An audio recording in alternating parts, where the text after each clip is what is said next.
Hey everyone, some Ryan on Gaming. We got, oh god, Remo Senekowicz. Tell me if I said that right, buddy. Topic, hey Ryan, AAA titles usually have photorealistic graphics because good graphics is a buying reason for consumers.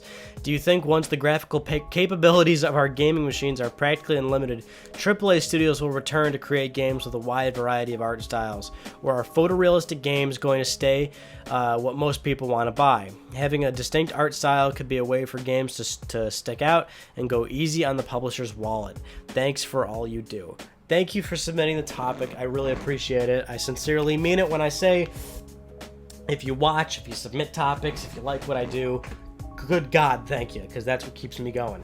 Anyway, your topic, photorealistic games. Man, they're beautiful, aren't they? The thing is, I guess it's the one thing is safe to say is that it's not necessarily the number one reason why people are buying games nowadays, and it's certainly not the one thing most consumers are always looking for.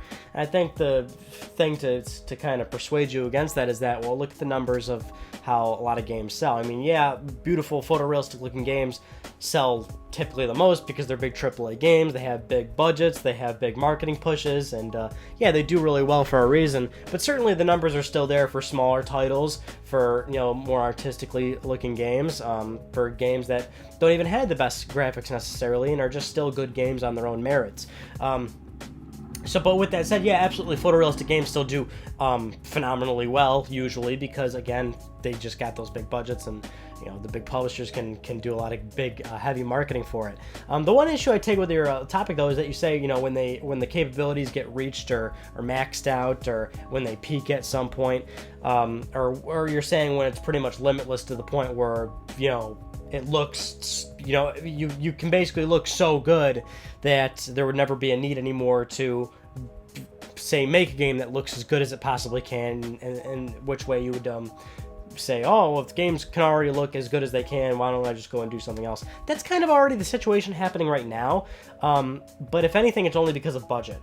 A lot of developers nowadays and publishers, when they make games, you can even look at it. You can judge them right as they are.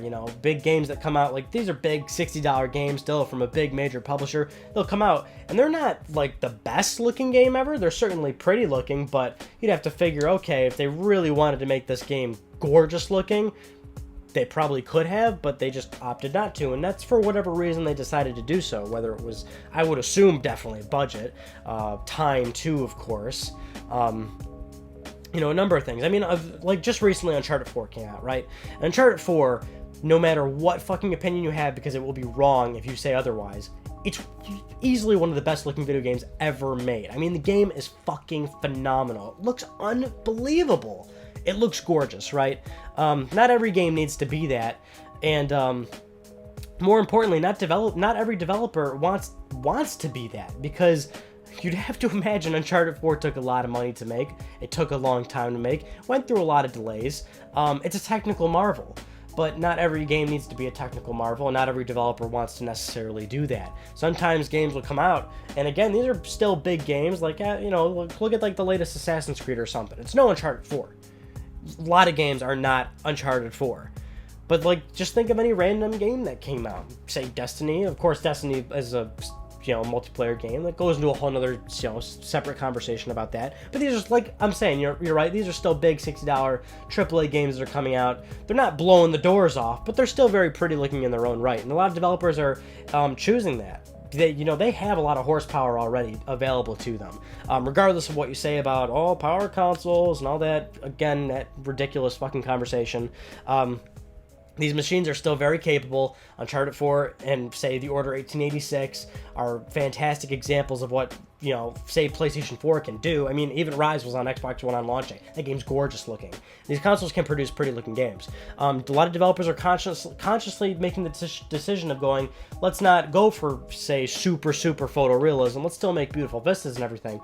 But let's focus on other areas of our game, and it goes in the conversation of, how much resources they have and where they choose to allocate those resources. So, say for certain games, again, like Assassin's Creed, for example, the allocated resources would go in a situation where, it's an open world game.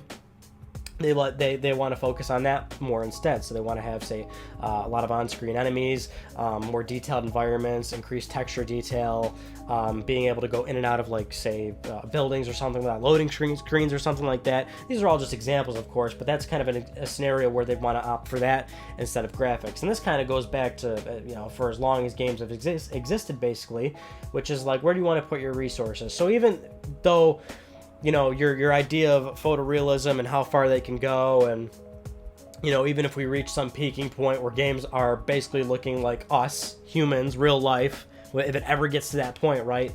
Not every developer is going to choose to do that. They're absolutely going to choose different art styles. I mean, you know, say, look at like a game like Borderlands. That game was purposely, you know, decided, it was purposely made in that way for a number of reasons.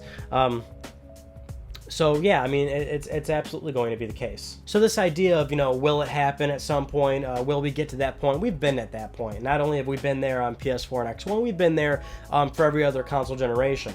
Of course, you know, say back to like the PS1, there wasn't photorealistic graphics, but if a developer, you know, didn't want to spend the money or whatnot to do as good of graphics as they could do on, say, a PS1, they opted for something entirely different.